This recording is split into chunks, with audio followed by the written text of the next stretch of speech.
ও মাথায় পড়ছে একটা, মাথায় একটা পড়ে গেছে। দেখতেই পাচ্ছেন কিভাবে তারা মাছ ধরছে। বড় দিঘিতে আজকে মাছ ধরার একটি উৎসব চলছে। যারা মাছ ধরছে দেখেন নিচের গোলা, তারা সবাই হেলমেট পরে আছে। কি জন্যে হেলমেট পরে আছে? মাছে আঘাত করে যদি তাদের নাক মুখ একেবারে শেষ করে ফেলবে। ওই দেখেন নিচের একজন হেলমেট পরা আছে। হেলমেট না পরলে তার মাথায় যদি একটা আঘাত করে, যে বড় বড় মাছ, একটি মাছের ওজন প্রায় 4 কেজি 5 কেজি। প্রথমেই দেখছেন যে একজনের মাথায় একেবারে আঘাত এনেছে। আর একজন,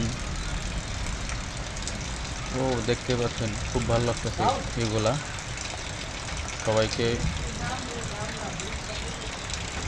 দেখাচ্ছি, দেখেন। যদি ভালো লাগে জানাবেন যে এরকম মাছ ধরার দৃশ্য অ্যাভেলেবল দেখা যায় না। এগুলো মাঝে মাঝে হয়।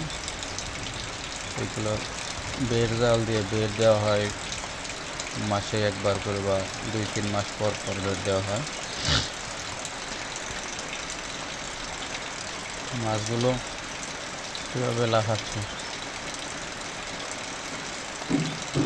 ভালোই লাগছে দেখতে। এখানে মৎস্য খামারের যে একটা মৎস্য খামার, এটা বিরাট মৎস্য খামার। এটা এই মৎস্য খামারের মাছগুলো মাসে একবার করে এভাবেই ধরা হয়, যেগুলো আবার বেছে বেছে যেগুলো ছোট, এগুলো ছেড়ে দেওয়া হয়। দেখছেন যে অনেক মাছ ধরা পড়তেছে আজকে। শুধু দেখা যাচ্ছে রুই কাতলা এগুলোই বেশি এখানে আছে, অন্যান্য মাছের আনাগোনা কম। ও কি সুন্দর দৃশ্য, সব মিলিয়ে ভালোই লাগতেছে। এত মাছ একসাথে কখনো দেখা হয়নি, তাই দেখতেছি আজ। মনে হয় যে বেড়জালে আজ তোলাবে না, বেড়জাল ভেঙে চলে যাবে।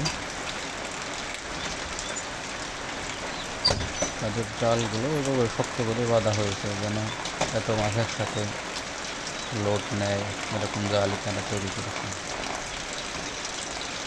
গ্রামের মধ্যে এত বড় পুকুর আর এত মাছ, এটা দেখতে আসলে খুবই ভালো লাগলো। আপনাদের কেমন লাগছে?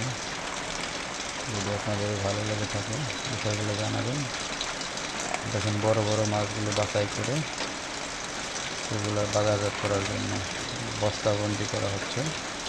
কাতলাগুলো, যেগুলো বড় বড় কাতল, বড় বড় কাতলগুলো বস্তায় করে বাজারে নেওয়া হবে। একটি কাতলার ওজন কমপক্ষে 5-7 কেজি করে হবে। সেই বড় বড় মাছ।